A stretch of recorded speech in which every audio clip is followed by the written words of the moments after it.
अस्सलाम वालेकुम।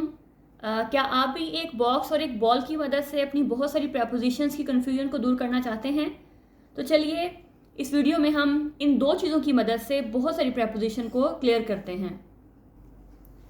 सबसे पहले देखते हैं कि प्रपोजिशन क्या है। लास्ट वीडियो में हमने प्रपोजिशन की बात की थी, जिसमें हमने इन, ऑन और एट को डिटेल से डिस्कस किया था। आज की इस वीडियो में हम कुछ और प्रपोजिशन को डिस्कस करेंगे जो बहुत ही कॉमन हैं। तो पहले देखते हैं कि प्रपोजिशन क्या है।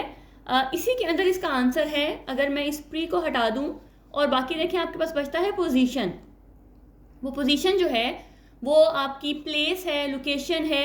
तो जब उस चीज़ को डिस्क्राइब किया जाएगा, तो जिस चीज़ से डिस्क्राइब किया जाएगा वो होगी आपकी प्रपोजिशन। अब बहुत सारी प्रपोजिशंस हैं जो आपकी प्लेस को, आपकी लोकेशन को, आपकी पोजीशन को डिस्क्राइब करती हैं। उनमें से कुछ यहाँ पे मैंने आपकी आसानी के लिए लिख दी है, जिसमें से in, on, under, next to, in front of, behind, near, for from, above, below, between, among and so on. इनके बारे में आज हम डिस्कस करेंगे और कुछ और प्रपोजिशन ऑफ डायरेक्शन को भी, मूवमेंट को भी हम डिस्कस करेंगे। तो सबसे पहले देखते हैं, बात करते हैं इन से। अगर आपके पास कोई चीज़, फॉर एग्जांपल देखें, ये आपके पास एक बॉक्स है और एक बॉल आपके इस डब्बे के अंदर है। ठीक है, देखें, बॉक्स के अंदर, बाहर नहीं, बॉक्स के अगर अंदर होगी तो फिर आप उसके लिए यूज़ करेंगे इन। जैसे मैंने यहाँ पे आपको डायग्राम में भी बना के दिखाया हुआ है कि ये जो बॉक्स है उसके अंदर है बॉल, तो आप क्या बोलोगे? The ball is in the box. जब कोई चीज़ किसी चीज़ के अंदर होती है, 3D शेप के अंदर होती है, किसी डब्बे के अंदर, किसी भी चीज़ के अंदर, हम क्योंकि अभी सिंपल कॉन्सेप्ट की बात कर रहे हैं, तो जब भी किसी चीज़ के अंदर कोई चीज़ होगी तो आप उसके लिए इन का यूज़ करेंगे। The ball is in the box. Next देखें, ऑन। ऑन क्या हम यूज़ करेंगे? ये आपके पास बॉक्स है और बॉल इसके ऊपर है। देखें, इसको, ये सरफेस को टच कर रही है। अगर ये टच नहीं करेगी तो ये ऑन नहीं होगा। इसका यहाँ पे टच करना लाजमी है। अगर ये इसको टच करेगी तो आपने कहना है the ball is on the box. किसी भी चीज़ के ऊपर जब वो कोई चीज़ फिजिकली प्रेजेंट होगी, टच कर रही होगी, तो फिर आपने उसके लिए ऑन लगाना है। तो देखिए, हमने इसी सेम बॉक्स और बॉल से अपने बहुत सारे कॉन्सेप्ट्स को आज क्लियर करना है। तो जब इसके ऊपर कोई चीज़ फिजिकली टच करेगी तो आप बोलोगे the ball is on the box. आपने इन डायग्राम्स पे नहीं जाना, डायग्राम कुछ इतनी अच्छी नहीं बनी है, क्योंकि मेरी ड्राइंग इतनी अच्छी नहीं है, इसलिए उनकी शेप्स को देख के आपने सिर्फ कॉन्सेप्ट पे ध्यान करना है, डायग्राम पे आप सिर्फ समझने के लिए ध्यान करें।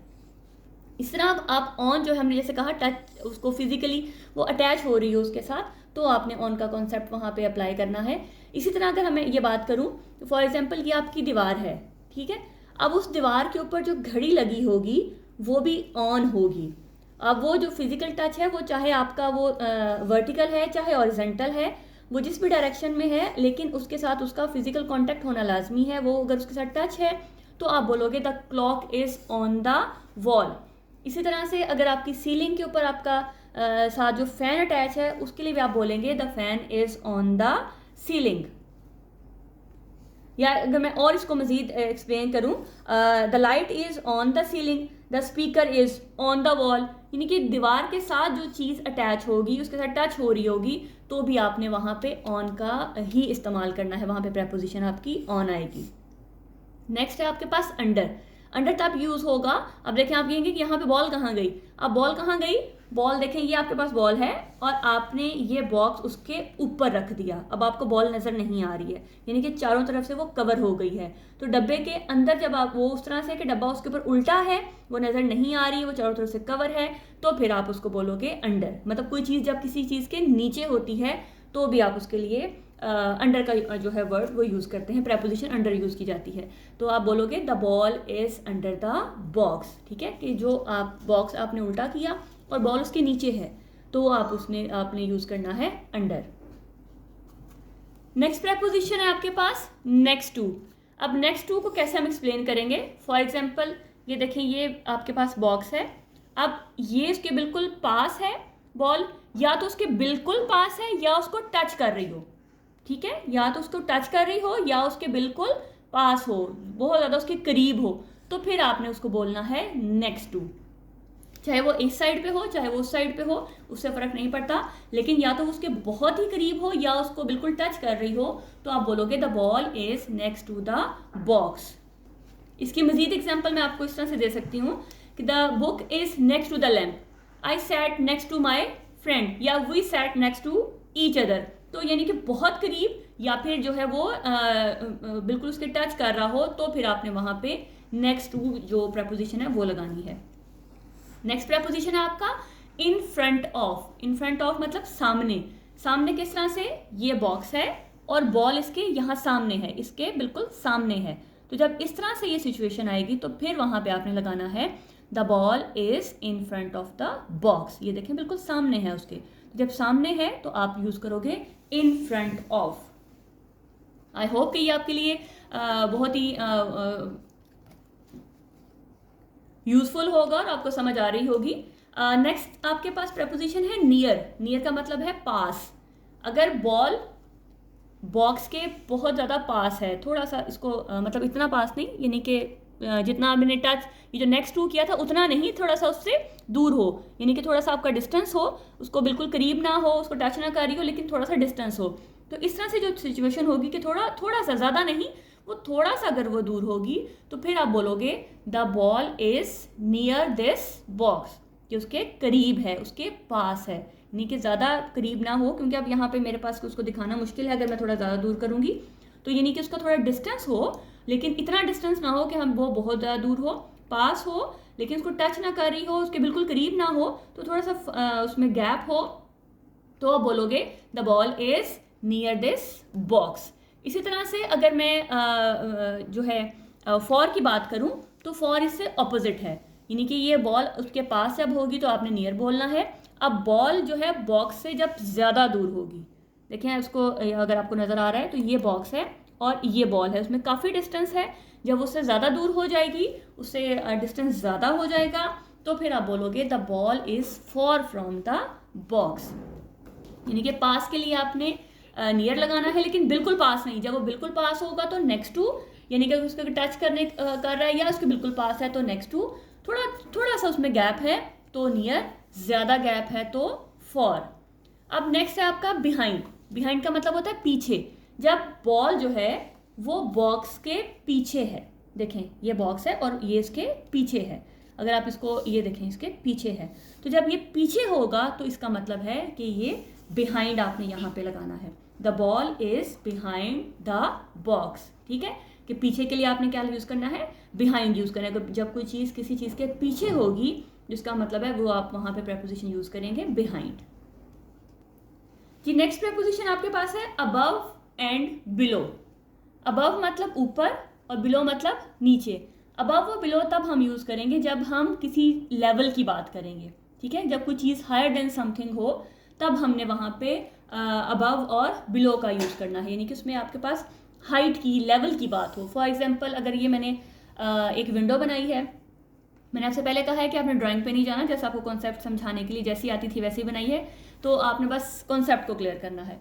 ये आपके पास विंडो है और इस विंडो के नीचे जो है, मतलब विंडो के एक साइड पे कैट है और ऊपर आपके पास स्पैरो है। लाजमी नहीं कि दोनों ऊपर नीचे हों, डिस्टेंस भी हो सकता है, लेकिन एक का नीचे होना और एक का ऊपर होना लाजमी है। फिर आप अबव और बिलो का कॉन्सेप्ट वहाँ पे अप्लाई करोगे।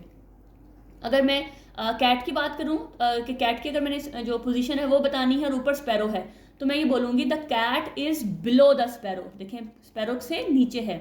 और अगर मैंने स्पैरो की जो सिचुएशन है, उसकी जो पोजीशन है वो बतानी है, तो मैं बोलूँगी the sparrow is above the cat, ठीक है, वो कैट से ऊपर है और जो कैट है वो स्पैरो से नीचे है। तो जब हमने किसी चीज़ को ये बताना हो कि वो उससे ऊंचाई में, लेवल की जब बात होगी, कोई चीज़ हायर देन समथिंग होगी, तो फिर आपने वहाँ पे अबव और बिलो जो है प्रेपोजिशन वो यूज़ करनी है। नेक्स्ट देखिए बिटवीन एंड अमंग। ये वो प्रेपोजिशन है जिसमें बच्चे बहुत ज़्यादा गलती करते हैं। अब बिटवीन और अमंग बहुत ही सिंपल है कि जब आपके पास दो ऑब्जेक्ट्स हैं, ये देखें ये दो, मेरे पास दो ऑब्जेक्ट्स हैं और कोई चीज़ दरमियान में है। फॉर एग्जांपल ये बॉल है तो ये दरमियान में है, तो कोई चीज़ जब दो चीज़ों के दरमियान में होगी तो आप उसके लिए लगाओगे बिटवीन, ठीक है, सिर्फ दो के लिए आप बिटवीन लगाते हैं। लेकिन अगर ये मेरे पास दो या दो से ज़्यादा हो जाएं, ठीक है। फॉर एग्जाम्पल मेरे पास अगर ये 3 है तो भी, और अगर 4 है तो भी, 2 या 2 से ज़्यादा 2 से ज़्यादा हो, 3 या 4 जितने भी हों, तो फिर वहाँ मैं लगाऊंगी the ball is among the cards, ठीक है। 2 के लिए याद रखना है बिटवीन आएगा, 2 से ज़्यादा हैं तो वहाँ पे आपके पास अमंग का यूज़ होगा। जैसे अगर मैं यहाँ पे आप देखते हो, देखिए मैंने इसी तरह से जैसे आपको लाइव एग्जांपल दिखाई है कि आपके पास ये 2 बॉक्स हैं और दरमियान में आपके पास बॉल है, तो आप बोलोगे the ball is between the boxes. इस तरह से अगर ये 3 बॉक्स हो जाते हैं, 4, 5, 6 जितने भी होंगे, बिटवीन 2 के लिए फिक्स है, अमंग जो है वो 3 से 2 से ज़्यादा जितने मर्जी हो जाएं वहाँ पे आपने जो है वो अमंग लगाना है। तो अगर 3 बॉक्स है मेरे पास तो मैं लगाऊंगी the ball is among the boxes. तो क्लियर हो जाना चाहिए आपको कि बिटवीन हमेशा 2 के लिए लगता है, और अमंग 2 से ज़्यादा जो ऑब्जेक्ट्स होते हैं, पर्सनस होते हैं, जो भी है, जो 2 से ज़्यादा होंगे तब आपने वहाँ पे अमंग का यूज़ करना है। आई होप कि आपको अच्छे से समझ आ रही होगी। कमेंट करके लाजमी बताइएगा कि आपके लिए हेल्पफुल था या नहीं। नेक्स्ट हम बात करते हैं प्रेपोजिशन ऑफ मूवमेंट की। उसमें से भी कुछ जो सिलेक्टिव हैं वो मैंने आपके लिखे हैं, क्योंकि हम अगर इजी से कम्प्लेक्स की तरफ जाएंगे तो वो कम्प्लेक्स भी हमें इजी लगेगा। तो जो हमारे लिए इजी वाले हैं, जो हमें जल्दी समझ आ सकती है, उनको हम पहले डिस्कस कर लेते हैं, और फिर जो ज़्यादा मुश्किल हैं उनको हम बाद में डिस्कस करेंगे। प्रेपोजिशन ऑफ मूवमेंट मतलब जिसमें मूवमेंट शो करवाई जाएगी, जिसमें आप कोई भी जो ऑब्जेक्ट है वो मूव जब कर रहा होगा तो फिर उसकी जो पोजीशन है वो आपके पास होगी प्रेपोजिशन ऑफ मूवमेंट। इसमें आपके लिए हम जो यूज़ करते हैं मोस्टली वो over, into, under, out of, pass, towards, around, on to. ये टू जो है वो डबल लिखा गया है, तो ये आपके पास सिंगल है, ऑन टू, और सो ऑन, मतलब इसके अलावा भी हैं। तो अभी हम फिलहाल इनको डिस्कस करते हैं।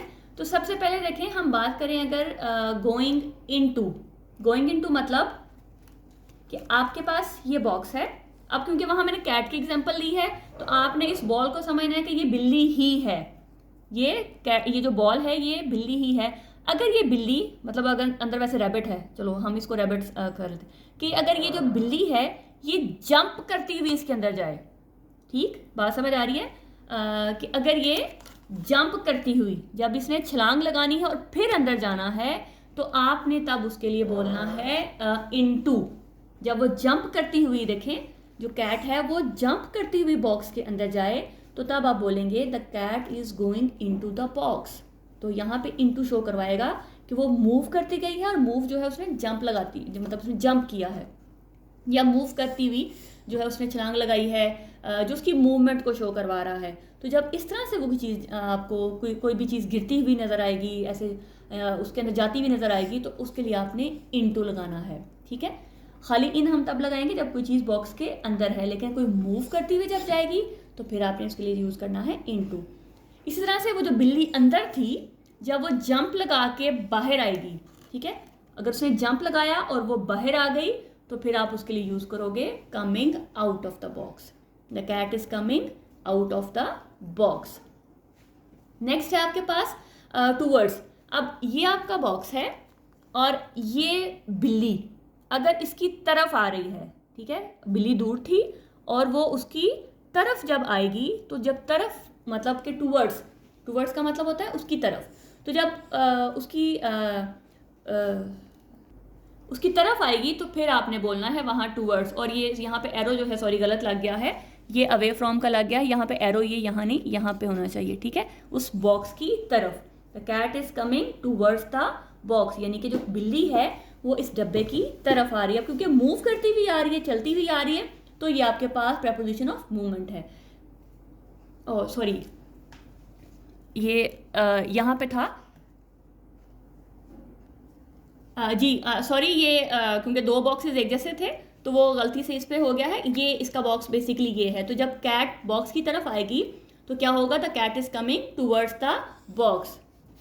ओके, नेक्स्ट है, अगर यही बिल्ली जो है वो ये आपकी बिल्ली जो है अगर इससे दूर जा रही होगी, ठीक है, कि ये बॉक्स है और ये यहाँ से दूर जा रही होगी, तो फिर आपने बोलना है, ये इसका एरो अगर इस तरफ है और ये आपकी बिल्ली है, वो ऊपर वाले एरो से थोड़ा सा कन्फ्यूजन हो गई थी, तो ये आपका जो एरो जो है वो अवे फ्रॉम है, यानी कि वो उससे दूर जा रही है, तो तब आप लगाओगे the cat is going away from the box, ठीक है। अगर उसके पास आ रही है तो आपने टूवर्ड्स लगाना है उसकी तरफ, तो अवे फ्रॉम मतलब कि दूर जाना। तो अगर ये उससे दूर जा रही है तो फिर आप बोलोगे the cat is going away from the box.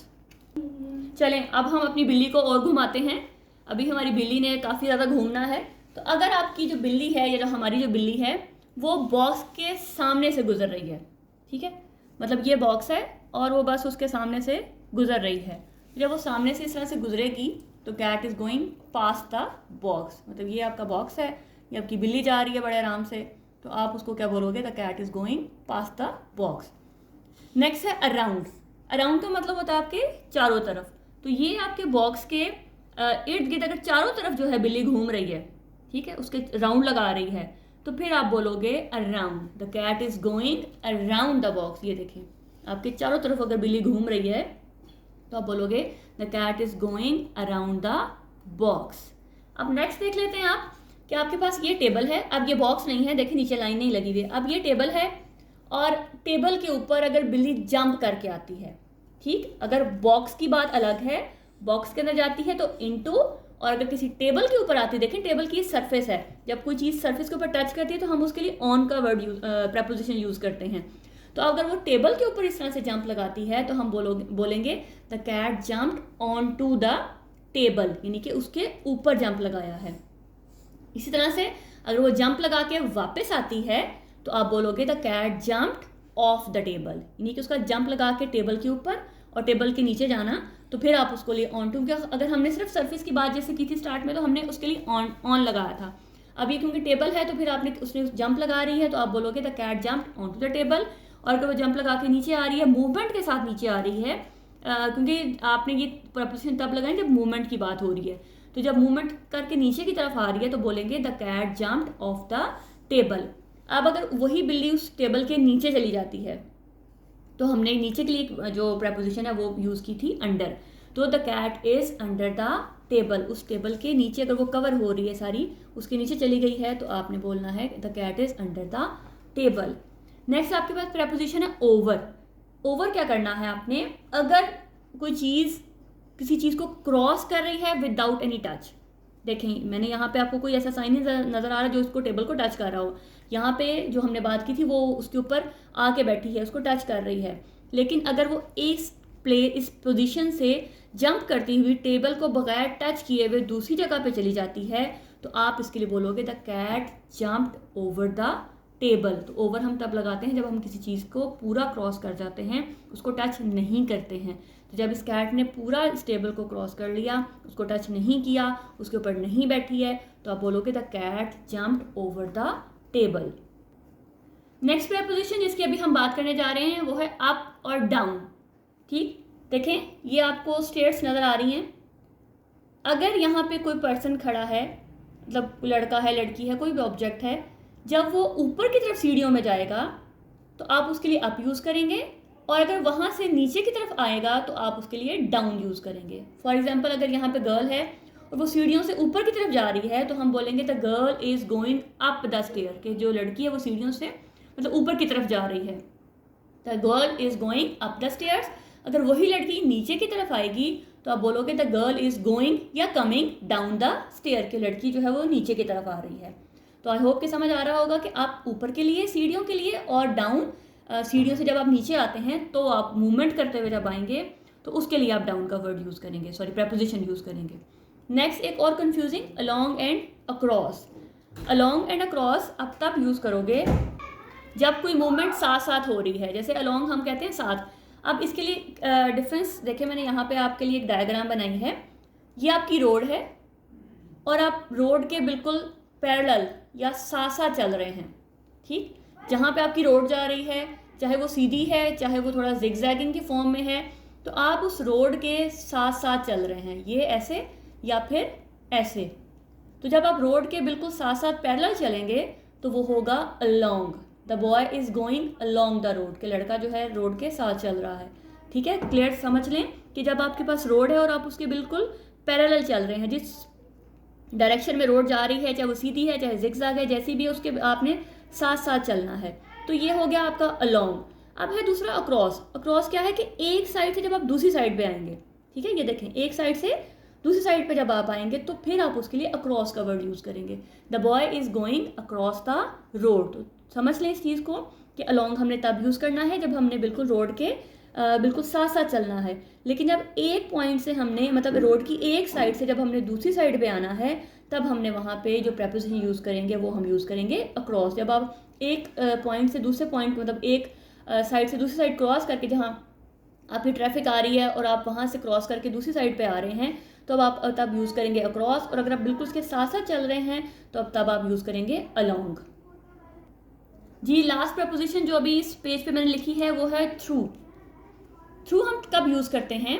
For example ये आपके पास एक पाइप है और यहाँ से गुजर के जाना है आपने अंदर से। कोई भी मतलब आप हैं, बिल्ली है, कोई एनिमल है, कुछ भी है, कोई भी ऑब्जेक्ट है, वो अगर इसके अंदर से गुजर के जाएगा तो फिर आप वहाँ पे थ्रू यूज़ करेंगे। या फिर एक विंडो है और विंडो से आर पार होना है आपने, यहाँ से गुजर के आपने दूसरी साइड पे जाना है तो उसके लिए आप यूज़ करेंगे थ्रू कि the boy is going through the pipe. यानी कि पाइप के ऐसे मतलब बाहर से नहीं, उसके अंदर से।